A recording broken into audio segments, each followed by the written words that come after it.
Բարև ձեզ, այսօրվա մեր հյուրն է ուռուցքաբան Տեքլինիկ բժշկական կենտրոնի համահիմնադիր տնօրեն Դավիթ Սոհրաբյանը։ Բարև ձեզ դոկտոր ջան։ Բարև ձեզ։ Դոկտոր ջան, շատ հաճելի է, որ հյուրն ընկալել եք մեզ։ Որպես MRT-ի բժիշկ ուզում էի ձեզ հարցնել. հիմնականում ինչ տիպի քաղցկեղով մարդիկ են դիմում ձեր կենտրոն, ինչ փուլում են գալիս հասնում ձեր կենտրոն եւ ոնց եք դուք վարում եք պացիենտ։ Մեր մոտ գալիս են առանձնացնեմ երկու հիմնական ճյուղ։ Նախ հիվանդներ, որոնք դեռևս ախտորոշված չեն կամ թերի ախտորոշված են եւ իրենց պետք է ճիշտ ուղղորդենք, ճիշտ կազմակերպենք, այդ ախտորոշիչ բոլոր էտապներով անցնեն եւ այն ինչ որ միջազգային չափորոշիչներով պահանջվում է, թե ինչ հետազոտություններ պետք է արվեք, ճիշտ կազմակերպվի, պակաս չլինի եւ ասեմ նաեւ ավելել չլինի, որովհետեւ երբեմն լինում են պացիենտներ գալիս են sense դավթարով հետազոտություններ կան, որոնք կարելի է չանել։ Այսինքն մի կոնտինգենտը այդ պացիենտներն են, որ պետքա ճիշտ ախտորոշում անցնեն եւ գանք հասնենք բուժման։ Եվ մի խումբ էլ կա, որ արդեն հետազոտված են գալիս, տարբեր կլինիկաներում եղել են, շրջել են եւ հետազոտություններ անցել են։ Այսինքն մենք էլի նայում ենք, որ թերի ինչ որ բան կա, թե չկա, ավելացնելու ինչ որ ախտորոշիչ բան կա, թե չկա։ Եթե չկա, արդեն ասում ենք բուժման քննարկմանը, թե ինչ բուժում է հարկավոր կազմակերպել։ Ու ընդհանուր բուժում օնկոլոգիական հիվանդի հիմնականում 3 ճյուղի բաժանենք, թե ինչ մեթոդներ կարող են կիրառվել։ Վիրահատական, բուժական ինչ որ միջոցառումներ, ճառագայթային բուժում եւ դեղորայքային բուժում։ Եվ դեղորայքայինն էլ իր հերթին արդեն ենթաճյուղերի բաժանենք, դա կարող է լինի քիմիոթերապևտիկ բուժում, կարող է լինի իմունոթերապևտիկ բուժում, կարող է լինի թիրախային տարգետային, հորմոնալ հակաուռուցքային դեղորայքներ եւ օնկոլոգի ուռուցքաբանի դերը կայանում է նրանում, որ ճիշտ այդ ամեն ինչը համադրի եւ հասկանանք, թե որն է որից հետո պետք է անել, որն է լավագույն տարբերակը, լավագույն, այսինքն առավելագույն էֆեկտիվ բուժման ձևը, որը որից հետո, այսինքն միգուցե սկզբից վիրահատություն է պետք, հետո մնացածը քննարկվի պետքա թե պետք չի դեղորայքային բուժում։ Իսկ կարող է վիրահատություն առաջի որպես էտապ բուժման պետք չի եւ սխալ կլինի վիրահատությունը ընտրել եւ պետք է, չգիտեմ, քիմիոճառագայթային բուժմամբ սկսել կամ սկսել բուժումը կամ քիմիոթերապիայով սկսել բուժումը։ Դրանք ուղղորդվում են եւ կոորդինացվում են օնկոլոգի կողմից, մեր կողմից։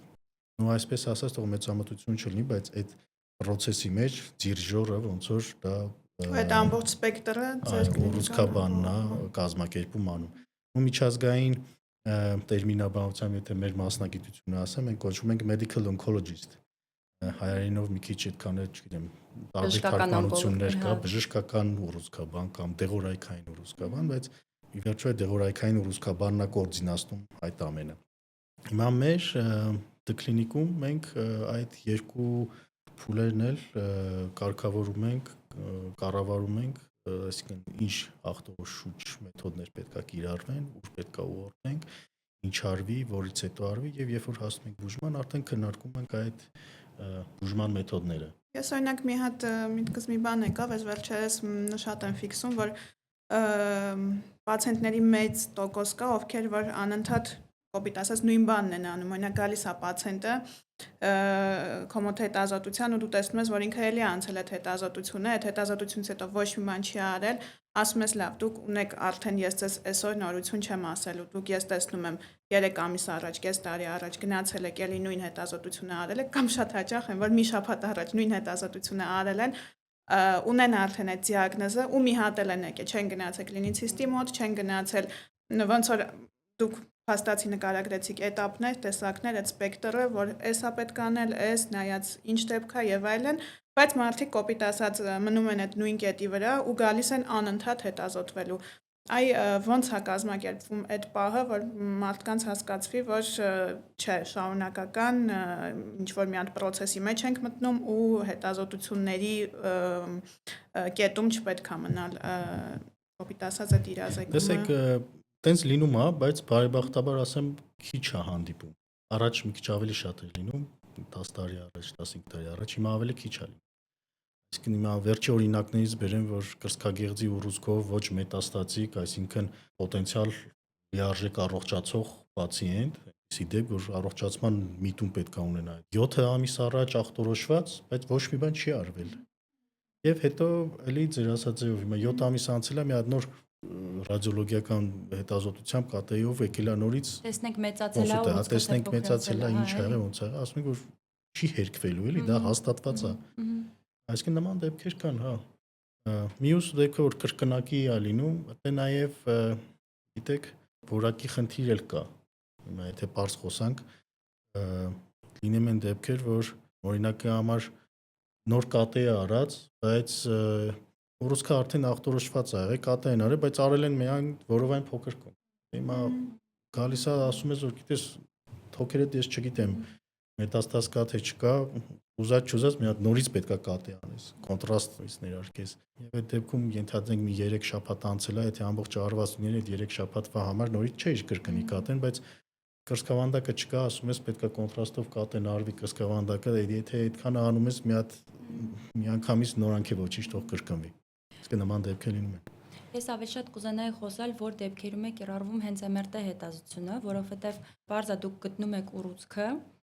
հիմնականում երբ եք ուղարկում MRT, այսինքն առաջնային ուռուցքը գտնելու համար, թե ավելի շատ restaging-ի համար, այսինքն փուլավորման։ Տեսեք, ինքը, եթե համեմատենք ԿՏ-ն եւ MRT-ն, չէ,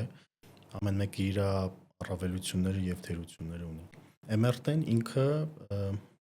պացիենտի համար, եթե ասենց այդ տեսանկյունից նայենք, ինքը ավելի երկար հետազոտություն, ավելի տհաճ հետազոտություն է։ Այդ աղմուկը, չէ, այդ երկարատևը։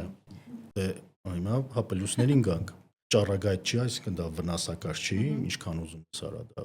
ինչ բան չկա։ Ուռուցքի տեսակներ կան կամ տեղակայումներ կան, որ ուզում ենք ավելի ճիշտ գնահատենք իր չափը, ներաճի լինել չլինելը, այդտեղ արդեն MRT-ն հա առավելություն է ունենում ԿՏ-ի նկատմամբ եւ գլխուեղի ուռուցքների դեպքում կամ ուղիղ ուռուցքների դեպքում կամ փափուկ հյուսվածքային, չգիտեմ, ուռուցքների սարկոմաների դեպքում ավելի ինֆորմատիվ է եւ նախընտրելի է MRT-ն անել, այսինքն նայած թե ինչ դեպք մի քանի հանգամանքներից ելնելով արդեն ուղղորդում ենք նայած թե ինչ ենք ուզում ընտրենք եւ գտնենք, ինչքանով է դա հասանելի ֆինանսապես եւ ինչքանով է պացիենտին հարմար, ոչ միայն ֆինանսապես, այլ մնացած բաներ։ Ես մի հատ դեպքի օրինակ ասեմ, դինամիկ հսկման պարագայում դիալթի մետաստազի հարց է, գալիս է պացիենտը, ունի 10 հատ ԿՏ, ըստ կլինիցիստի որոշման այս ինչքան ինտերվալը 1 ԿՏ-ով հսկվում է այդ մետաստազը։ Հիմա եկել է MRT-ի, ասում եմ ամբողջ կյանքում դուք էսա հսկել եք ԿՏ-ով։ Իրանք ամեն դեպքում երբեք ԿՏ-ի ու MRT-ի թեկուզ եւ չափսերը իրար չեն համընկնում։ Կլինիցիստը պացիենտը ասում է, կլինիցիստը ասաց, լավ, քեզ միշտ ԿՏ ենք ուղարկել, այս անգամ էլ գնա MRT։ MRT-ի մասնագետը բացատրում է, որ սխալ է համեմատել այս MRT-ն ԿՏ-ի հետ, բայց փաստացի կլինիցիստը ուղարկել է համեմատման համար։ Օրինակ, ինչի են առաջանում այդպիսի դեպքեր ու ոնց ճիշտ վարվենք, ոնց հասկացնենք պացիենտին, որ եթե այդ 10 հատ ԿՏ-ից հետո ինքը եկել է MRT-ի, սա զրոյական կետ է, սա արդեն համեմատություն սխալ է անել։ Դա շատ ճիշտ ասեցիք, այդ զրոյական կետ է դառնում։ Բայց եթե, հա, երբեմն կարիք լինում է, եթե օրինակ հսկողությունը ԿՏ-ով արվեց, երբեմն փոփոխություններ են լինում, որը շատ հստակ ինտերպրետացիա անել չի լինում, էլի հիմա այստեղ պրոգրեսիա է, ինչ փոփոխություն կա թե չկա, եթե կա ինչ չափի է փոփոխությունը, ոչ միայն չափի, այլ իր բնույթի, կոնսիստենցիայի եւ այդ դեպքում նախընտրությունը տալիս ենք, որ հա MRT անենք եւ դինամիկորեն այս արդեն բարդ իրավիճակի մեջ ոնց որ զրոյական կետ կլինի սա MRT-ն եւ որոշ ժամանակ անց, չգիտեմ, 1.5 ամիս, 2 ամիս հետո մի հատ նորից MRT-ն արդեն արվի, որը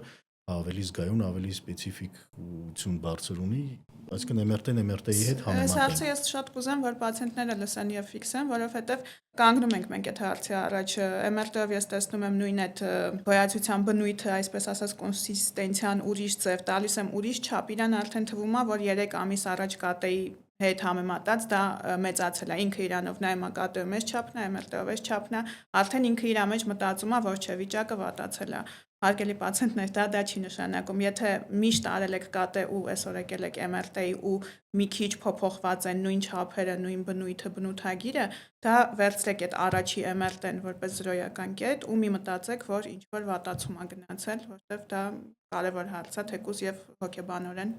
մի տրամադրվեք, որ ձեր բուժումները չեն տալիս արդյունք։ Պաթոլոգիաներ կան, ուռուցքների բուժման նախաբուժական եւ հետբուժական փուլեր կան, որ MRT-ն պարտադիր բան է։ Օրինակի համար ուղիղահոկ հասկերի դեպքում թեկուզ կոմպյուտերային տոմոգրաֆիան արված է, ենթադրենք այնտեղ ռեգիոնալ լիմֆատիկ հանգույցների ախտարվածություն է նշվում, հերական մետաստազներ չկա, տակտիկապես ոնց որ թե ի սկզբանե արդեն կարելի ասել պարզ է ինչ պետք է արվի, չգիտեմ, քիմիոճառագայթային բուժման պետք է սկսի, բայց ամեն դեպքում պրոտոկոլային եւ եվրոպական եւ ամերիկյան ստանդարտներով հաշվում է, որ նաեւ MRT պետք է անես, ու դա ոչ թե պրոստը sense քմահաճույք է բերիկ այնտեղ գրված է մենք էլ անենք, այլ չէ, պրակտիկայի մեջ դա պետքական կարևոր բան է, որովհետեւ նախապես մի հատ MRT-ն ունենալով բուժումը քիմիոճառագայթային մենք սկսում ենք եւ քիմիոճառագայթային բուժումը ավարտելուց հետո նույնպես էլի MRT պետք է արվի եւ համեմատվի այդ նախա MRT-ի հետ։ Ես դա կարևոր է, մենակ կատեն բավարար չի լինի, որովհետև MRT-ն այդ զոնայում շատ ավելի ինֆորմատիվ է, ավելի ճիշտ ուղղորդող է։ Եվ նայած թե օրինակի համար, չգիտեմ, ստորին ամպուլյար հատվածի, եթե ուղիղ ուռուցք է, վիրահատությունը, եթե մշտական ստոմա պետք է հանվի, այդտեղ արդեն կյանքի որակի խնդիր կա, այդ դեպքում, բայց դեպքեր կան, որ կարող է այնտեղ լրիվ քո քիմիոճառագայթային բուժմամբ լրիվ վերացել է եւ MRT-ով դա ճիշտ կգնահատես ավելի եւ միգուցե այդ մարդու ընտրությունը լինի վիրահատության այդպես էլ չգնա, որ ստոմա մշտական չհանվի եւ կյանքի որակը չտուժի, այլ նման հետազոտություններ կա արդյոք դա ստանդարտների մեջ կարող ես քննարկել, կոչվում է watch and waiting, այսինքն նայել եւ սպասել։ Նայելը MRT-ով նայես եւ նաեւ օրինակ էնդոսկոպիկ պացիենտներին երբեմն էլ է լինում դժվար բացատրել, որ այդ սպասողական տակտիկան, դինամիկ հսկողությունը նույնպես բուժման տեսակ է ու հա կարևոր է, որտեղ երբեմն իրանք չեն հասկանում, թե ինչի պետքա մի քանի ամիս հետո էլի կան նույն հետազոտությունը, նույն դիսկոմֆորտը։ Գլխուեղի ուռուցքների համար, որտեղ այսինքն ինքը կատեն ավելի հեշտ մեթոդ է, ավելի արագ եւ հեշտ եւ ավելի հասանելի մեթոդ է, բայց եթե ինչ որ կասկածելի բան եղավ, բնականաբար արդեն դրանից հետո դու ուղղորդում ես ավելի խորացված հետազոտության, որը գլխուեղի համար դա MRT-ն կլինի։ Ես ուղղակի կուզենայի նշել, որ կան տենց դեպքեր, որ օրինակ MRT-ով եթե անգամ մենք տեսնում ենք complete response, ինքը կարող է բիոպսիայի պատասխանով ինչ որ մանր բջիջներ կան։ Դա էլ է շատ դժվար լինում պացիենտին բացատրել, որ MRT-ն օրինակ տվել է, որ հյուսվածքը մաքուր է, բայց ի վերջո բիոպսիայով հայտնաբերված են լինում ինչ որ բջիջներ ու ինքը ստիպված է լինում շարունակել իր բուժումը։ Ասում է, վայ, ուրեմն MRT-ի պատասխանը սխալ է։ Երկու տարբեր մեթոդներ են, լրիվ իրարից անկախ։ Ես իմ պացիենտների հետ բուժառուների եւ իրենց հարազատների հետ զրուցելիս միշտ ասում եմ, որ ժողովուրդ ջան, բժշկության մեջ 100%-անոց բան չկա եւ այն ինչ որ կա գրված առազա ռադիոլոգիական դիագնոզ է։ Ռադիոլոգիական դիագնոզ նշանակում է, որ այնտեղ որոշակի ինչ որ տոկոս, որ ասում եք, այսքան զգայունություն, այսքան սպეციფიკություն, դա ինչ է։ Նշանակում է, որ ինչ որ մի տոկոս կա, որ կարող է չերևա, կարող է սխալ ինտերպրետացիա լինի, դա ոչ թե Հայաստանն է, ոչ թե չգիտեմ, այլ ամբողջ աշխարհում դա տենց է, 100%-անոց չի կարա լինի։ Հիմա եթե այնտեղ տակը բիոպսիային անում մնացել է բջիջներ ու ցույց է տալի, բայց MRT-ն մաքուր է, չէ՞, դա տենց էլ կարա լինի։ Սաղ ասածս է դա։ Եկեք մի քիչ լավ բաներից խոսանք։ Ուզում եմ ձեզ հարց տալ, հատկապես մեր պացիենտների համար։ Կան տենց ուռուցքի տեսակներ, որոնք 100%-ով բուժվում են։ Հա, իհարկե կան։ Նախ բուժման երկու նպատակներ առանձնացնենք՝ առողջացման միտում ունեցող դիագնոզներ, այսինքն լիարժեք առողջացման շանս ունեցող պացիենտներ եւ որոնք որ ցավոք առողջացման շանս չկա, դեպքում բուժման նպատակը կյանքի տևողություն երկարացնել եւ կյանքի որակ ապահովել։ Նու կյանքի տևողություն երկարացնելն է, դա կարա տարիների մասին խոսքը գնա։ Առողջացման շանս կա թե չկա, դա կախված է ուռուցքի տեսակից։ ուռուցքի ենթատեսակից, դա էլ միշտ շեշտում, որովհետև ենթադրենք ասում ենք թոքի քաղցկեղը, այդ թոքի քաղցկեղը մի տեսակ ինչ-որ հիվանդություն չի, ինքը ենթատեսակներ ունի, տարատեսակներ ունի, դրանք էլ իրանց հերթին տարատեսակներ են բաժանվում, կախված մոլեկուլյար գենետիկ մակարդակի արդեն ենթա ինչ-որ բաներով դրանց վրա հիմնվելով, այսինքն օնկոլոգիան այնքան է զարգացել, որ մոլեկուլյար մակարդակի է արդեն այդ ենթաները գնում եւ կախված դրանից այդ առողջացման շանսը կա, չկա, կախված փուլից թե ինչ ստադիայում է գտնվում, ինչ տարածվածության է, լոկալ մակերեսային բնույթ է կրում, թե լոկալ է, բայց տեղային արդեն ռեգիոնալ լիմֆատիկ հանգույցների ախտարվածություն կա, թե հեռակա մետաստազներ կան, թե չկան, այդ ամեն ինչը կապ ունի եւ օրինակի համար նույնիսկ 4-րդ ստադիայի դեպքում օրինակ կոլորեկտալ քաղցկեղներին է վերաբերում, հաստահուք քաղցկեղ լյարդում մետաստազ, մեկ կամ մի քանի ացոլիտար մետաստատիկ օջախներ, 4-րդ ստադիա է, բայց օնկոլոգիան այնքան է զարգացել եւ բուժական մեթոդները եւ ախտորոշիչ մեթոդները, որ նույնիսկ 4-րդ ստադիայի հաստահուք քաղցկեղով հնարավոր է լիարժեք առողջացում լինել, այսինքն դա էլ արդեն հասել ենք նրան, որ դա չի բացառվում 4-րդ ստադիայում անբուժելի է։ Եվ ամեն տարի փոփոխություններ են տեղի ունենում, անդադ զարգանում է եւ նոր մոտեցումներ։ Սովորաբար մարդիկ հենց այդ գրած թվերից, ստադիաներից եւ այլնից վախում են, բայց ես ինքս օրինակ միշտ սիրում եմ իմ պացիենտներին ասել, որ երբ որ դուք այդ պատասխանը կարդում եք, այդ ոչ մի ձև աշխարհի վերջը չի, այլ ինչ որ process-ի սկիզբը ուղղակի, որ մի հատ հավելյալ process է մտնում ձեր կյանք, մի հատ հավելյալ ճանապարհ է, որ ուղղակի պետք է անցնեք ու դա այս կարծում եմ մեր ժամանակներում ոչ մի ձև ոչ Հիմա եթե կոնկրետ կար ձեր հարցին պատասխանեմ, առողջացող լիարժեք, առողջացող 100% առողջացող պացիենտներ կան։ Դրա համար եմ ուզում հարցնել, որ եթե մարդիկ ձեզ մոտ ախտորոշվել է քաղցկեղ, անգամ եթե ինքը վատ փուլում է գտնվում, մի հուսահատվեք եւ անպայման պետք է դիմել օնկոլոգի եւ չասել դե լավ քաղցկեղ է, ես ինչքան մնաց ինձ մնաց, շատ կոպիտ եմ ասում, բայց այդպես շատ մարդիկ կան։ Մենք մեր օրինակի վրա բազմիցս տեսել ենք լավացումներ, լրիվ առողջացումներ, անգամ ես ձեր կլինիկայից դեպքեր եմ ունեցել, մի քիչ էլ գովազդեմ ու գովամ ձեր կլինիկան, որովհետև ես ձեր մասնագետների աշխատանք եմ տեսել ու զանգել եմ ձեր մասնագետին, ասում եմ հեռացրել եք ուռուցքը, ասում եմ, բայց չէ, մենք ուղղակի քիմիա-ճառագայթային թերապիա ենք տվել։ Ու մի կետ չի երևում։ Հա, ասում եմ, ես ո՞նց ենք սենց արել, ես ինչ հրաշք է, որովհետև ուղիղ քաղցկեղեր, ես վստահ եմ դուք այդ դեպքը կհիշեք, զանգել եմ մասնագետին, ասել եմ, ես ինչ եք արել դուք, որովհետև ես անգամ ինչ որ մի փոքր բջիջ չեմ տեսնում, բայց կասկած ունեմ դրա համար, ոնց որ իսկականից հրաշք էր էլի այդ կոնկրետ դեպքը ու տենց բազմիցս դեպքեր են եղել, անգամ եթե ինքը ամբողջությամբ չի վերանում, փոքրանում է մինչև միլիմետրի աստիճանի, դա իմ համար ուղղակի առաջ խաղացում է բժշկության մեջ եւ մեր հայկական բժշկության մեջ, որ այդ տիպի պրոֆեսիոնալ թիմ կա, որ այդ տիպի աշխատումը։ Շնորհակալ եմ, բայց զարմանալի չի իմ համար, որովհետեւ հրաշք էլ չանվանեմ, դա բժշկություն է եւ մեր դե կլինիկի ու իմ թիմի ամբողջ աշխատանքը կազմակերպված է այն ձևով, որ դա ոչ թե մենք ենք հորինում, մենք ենք մեզնից ասում, բերեք սենց անենք, երևի լավ կլինի, չէ, դրանք միջազգային ժողովրդական ստանդարտներ են, ապացուցողական բժշկության այսօրվա չափորոշիչներով թե ինչ է պետք անել, ամբողջ, սենց ասեմ, որակական հատվածը հենց այնա կազմում, որ դու դրան հետևում ես թե չես հետևում, ինչքանով ես հետևում այդ ստանդարտներին, միջազգային ստանդարտներին, եւ այսինքն այս տվյալներով, այս ախտորոշիչ բաներով անցած պատասխանները ունենալով, գիտեմ, այդ պացիենտը լիներ Գերմանիայում, Ամերիկայում, թե Ավստրիայում, Ֆրանսիայում, չէ, ինչ էին առաջարկելու, իրանք էլ իրանցից բաներ չեն հորինում։ Դրանք միջազգային ստանդարտներ են,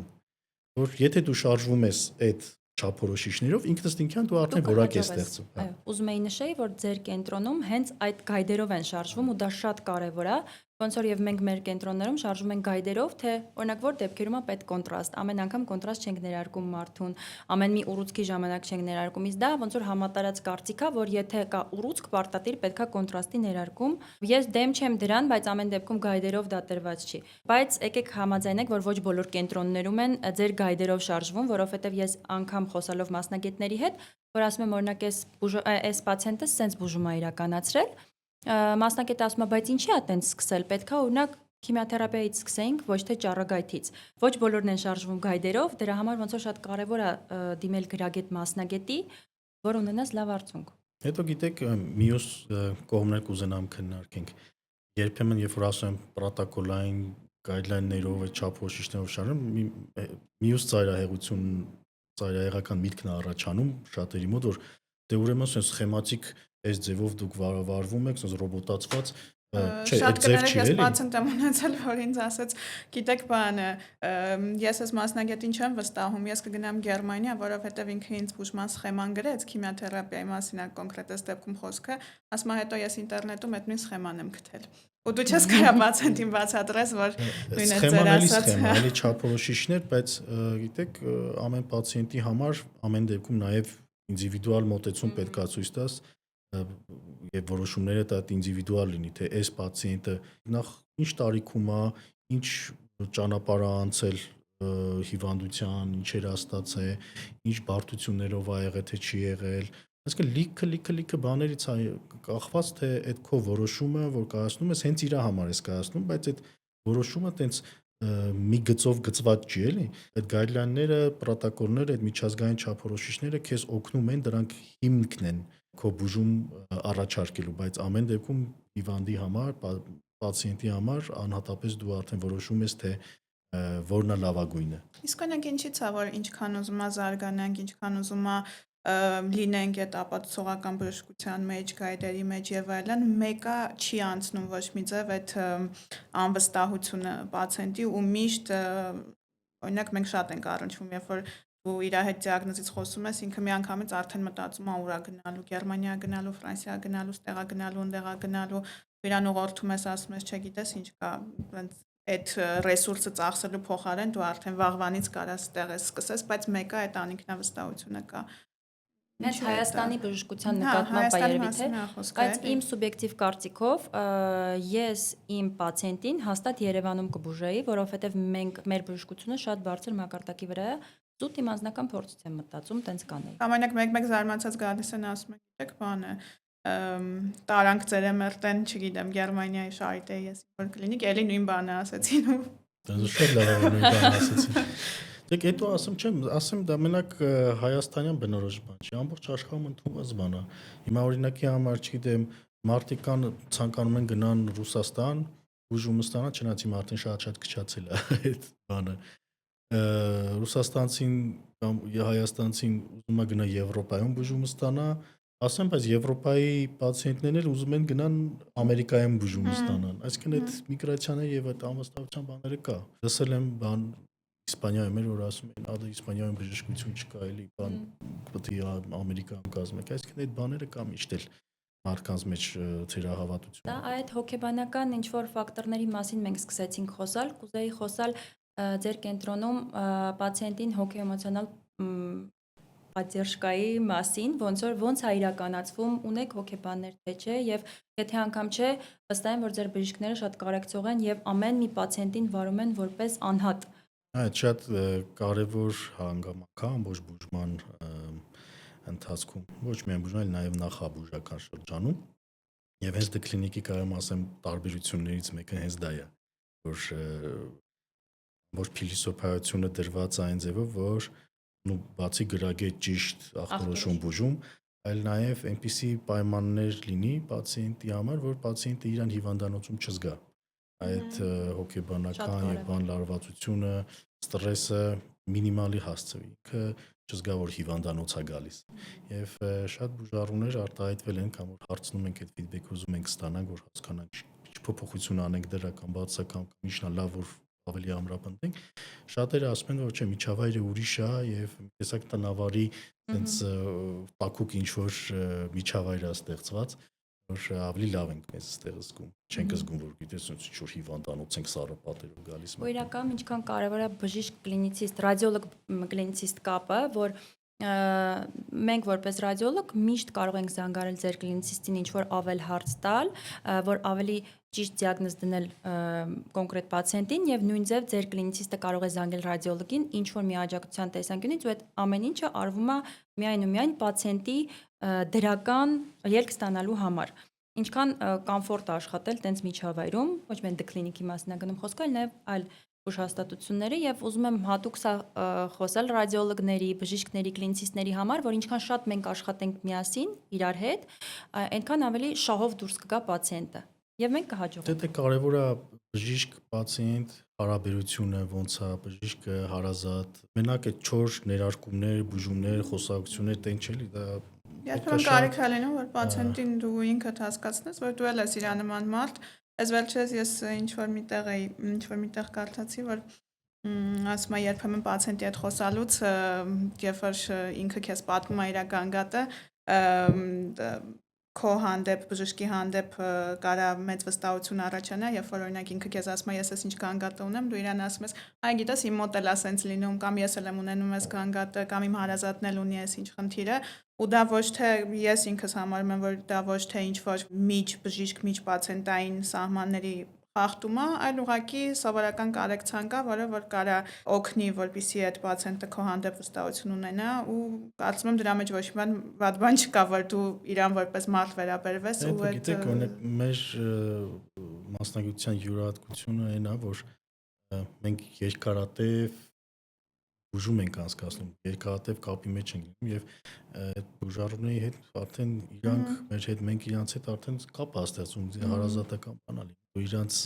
ցավը տանողը եւ մեղմողը պետք է լինի։ Ոչ միայն չոր բուժումները, այլ այդ հոգեբանական սփորթը պետք է դու ցույց տաս։ Մենք հիշում եմ շատ լավ օրինակ էր էլի մեր պրոֆեսորների դրսի մեր Լիդիա Շապերան կրսկագեղձի քաղաքի շատ հայտնի մասնագետ է եկել էր հրավիրել Հայաստան եկավ նաև կոնսուլտացիաներ մի քանի հատ ուզեց անի բուժարումն եկել նստել էր լարված բան այդ ընթացքում CD-ն դրել որ պետքա բացի նկարները նայի ռադիոլոգիական ու միջև քաշում էր որ բացի սկսեց հարց փորձ անել բա թորնիկներ ունեք մի հատ նկարները ցույց կտակ բան ինքը այդ կինը միանգամից բացվեց այնց լարվածություն ընկավ նկարները ցույց տվեց ուրախացա եւ այլն բան հետո երբ որ գնաց ասեց որ դες ոնց փոխվեց էլ ընդամենը մի հատ թեթև հարց թորնիկներից հարցերից խոսացինք բայց ինքը արդեն շատ ավելի կոմֆորտով շարունակեց ու գնաց իսկ դու պետքա գտնես այդ կապը լարվածությունը ամեն դեպքում պացիենտը երբ որ գալիս է հիվանդանոց ու մանավանդ խնդրով ինքը ինքնըստինքյան նորմալ է դա լարված է դու պետքա փորձես այդ լարվածությունը ինչ-որ ձևով հանես ավելի ինքը կոմֆորտի մեջ զգա իսկ դե կլինիկում կա հոգեբան հենց որպես հոգեբան ունենք Շատ ինֆորմատիվ զրույց էր, կարծում եմ մեր դիտորդները եւ լսորդները մեծ ինֆորմացիա քաղեցին, ինչպես նաեւ մենք ուռուցքաբանական ոլորտից։ Ամեն դեպքում, երբ որ դուք հետազոտվում եք, MRT եք անցնում կամ ուրիշ հետազոտման մեթոդի եք դիմում կամ գնում եք ուռուցքաբանի մոտ եւ ձեր մոտ այդպիսի դիագնոզ է հայտնվում, ինչը որ ինչ որ մի օրգան համակարգի քաղցկեղն է, դա ոչ մի ձև դատավճիռ չի, այլ ուղղակի ինչ որ նոր սկսվող ճանապարհ է, որը որ պետք է անցնեք։ Ես էլ եմ շնորհակալ հրավերի համար ու MRT կլինիկին, որ ես հետաքրքիր զրույցը շատ անմիջական լավ ստացվեց։ Մերսի։